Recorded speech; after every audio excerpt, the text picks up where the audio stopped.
சங்கவி. என்னோட கணவர் வந்து பேர் ரமேஷ். அவர் வந்து போன மாதம் வந்து கூட்ட நெரிசலில் விஜய் மீட்டிங்க்கு போய் இறந்துட்டாருங்க சார். அவர் இறந்துட்டாரு. அவர் இறந்ததுக்காக ஆறுதல் தெரிவிக்க சொல்லியிருந்தாங்க. ஆனால் அது ஆறுதல் தெரிவித்து பணம் எங்களுக்கு வந்து கொடுக்குறேன்னு தான் சொல்லலாம். அவர் வந்து டைரெக்டாக வந்து எங்களுக்கு ஆறுதல் தெரிவிக்கிறேன்னு தாங்க சார் சொல்லியிருந்தாரு. நாங்கள் வந்து ஆறுதலை தான் சார் பெருசாக எதிர்பார்த்தோம்.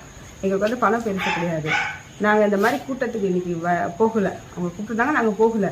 ஆனால் எங்களுக்கே தெரியாமல் எங்கள் பேரை 3 பேர் மிஸ்யூஸ் பண்ணி போயிருக்காங்க. எங்களோட ரிலேட்டிவ்னு சொல்லி அவங்க போயிருக்காங்க. யாருன்னு தெரியல எங்களுக்கு. அவங்களுக்கும் ஆக்சுவலாக நாங்கள் யாரையுமே அனுப்பல. ஆனால் எங்களோட பேரை அவங்க வந்து தவறாக உபயோகப்படுத்தியிருக்காங்க 3 பேர். நாங்கள் வந்து ஆறுதலை தான் பெருசாக எடுத்தோம். நாங்கள் ரொம்ப மன உளைச்சல் கலாய்க்கி இருக்காங்க சார் இன்னைக்கு என்ன. அதனால நான் வந்து ஆறுதல் தான் எனக்கு பெருசாக எதிர்பார்க்கறேன் சார். நான் பணத்தை வந்து எதிர்பார்க்கல. பணத்தினால வந்து என் உயிரை, எங்கள் கணவரோட உயிரை வந்து யாராவது திருப்பி கொடுக்க முடியாது சார். இந்த மாதிரி தகவல் எனக்கு வந்துச்சு. என் பேரை மிஸ்யூஸ் பண்ணி போயிருக்காங்க. தகவல் தெரிஞ்சோடனே நான் போய் பணத்தை ரிட்டர்ன் பண்ணிட்டு வந்துட்டேன்.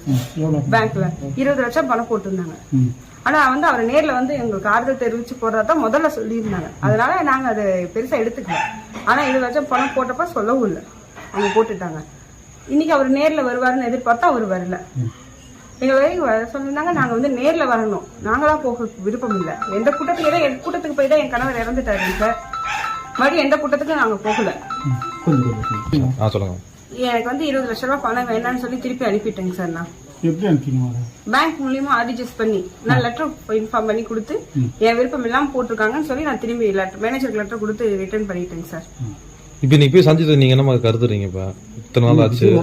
யார் கூட்டிட்டு போனது யாருன்னு தெரியாது. கட்சியில இருந்து வந்திருக்கோம்னு சொல்லி அவங்களை வந்து கூப்பிட்டாங்க. நாங்க வரலன்னு சொல்லிட்டாங்க சார். வேற யாரோ எங்களோட பேரை மிஸ்யூஸ் பண்ணி யாரோ போயிருக்காங்க. அது எப்படி தெரியும் உங்களுக்கு? அவங்க வேற யாரோ போயிருக்காங்க, அதாவது டிவில போட்டுருக்காங்க.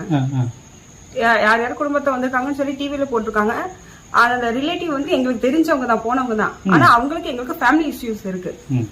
அவங்க வந்து போனதா எதுவும் இன்ஃபார்மும் பண்ணல, எதுவும் பண்ணல. இவங்க பாட்டுக்கு போயிருக்காங்க. அவங்களும் இவங்களை கூட்டு போறோம்னு யாரும் சொல்லவும் இல்லை. எங்களுக்கு இன்னொருத்தவங்க மூலியமா தான் தகவல் தெரிஞ்சிச்சு. டிவில பார்த்தவங்க எங்களுக்கு இன்ஃபார்ம் பண்ணவும் தான் சார் எனக்கு தெரிஞ்சது.